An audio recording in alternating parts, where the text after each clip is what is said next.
So I just want to say, what you got? my recovery is, a huge part of my recovery is faith based, and as a follower of Jesus Christ, I'm supposed to love those that hate me, bless those that curse me, and pray for those that despitefully persecute me, because that's what keeps me free.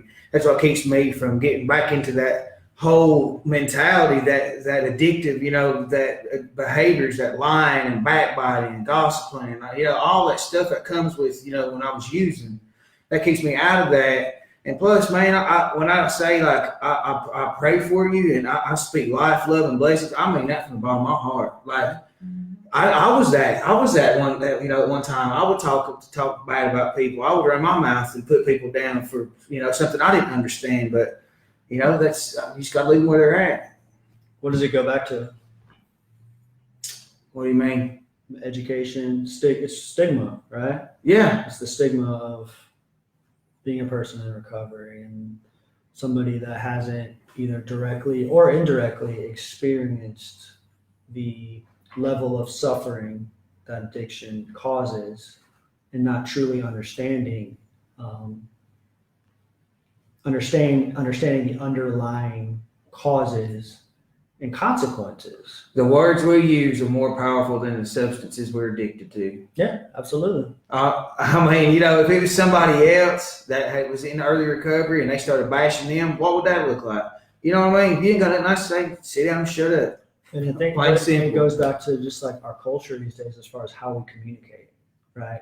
We've in the last 20, 25 years, we've gained this ability, this access, this form of communication through the internet that we all think that our opinion matters, right? Like that we have a voice. Yep. And the way that we choose to express ourselves is on this keyboard right here, right? Typing away. In my opinion, I'm right. And I said I'm right, my opinion matters. You better listen to me, right?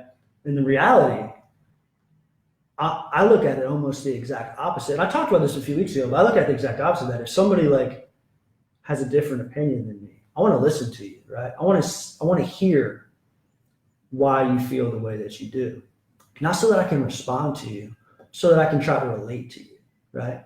You talk about meeting people where they're at.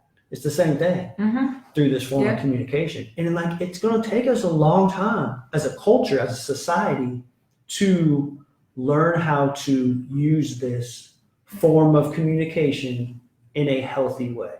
Well, to be honest, with half of the things that I see out there these days, I mean, if you're posting about something positive like that, I don't really think that it even necessarily matters, whether people understand or what their opinion is of it. I mean, I see so much stuff out there these days, and if somebody actually feels convicted to get up there and say, hey, I've been through this and look at where I'm at now, let it flow. All that other stuff, worry about that stuff. It's a little early for Scrooge. Right? Sure is. Started busting out in September. It's constant on that. I mean, that's why, as a Christian, man, that's what we're called to do is to share that. That's it. Revelation 12:11, we defeat him by the blood of the Lamb and the word of our testimony. We're supposed, and that's and we can't fault them. They don't understand that. They don't know that. They don't for salvation in their life. Whatever that is that they're dealing with. I pray for peace and release from those things. That's all I can do.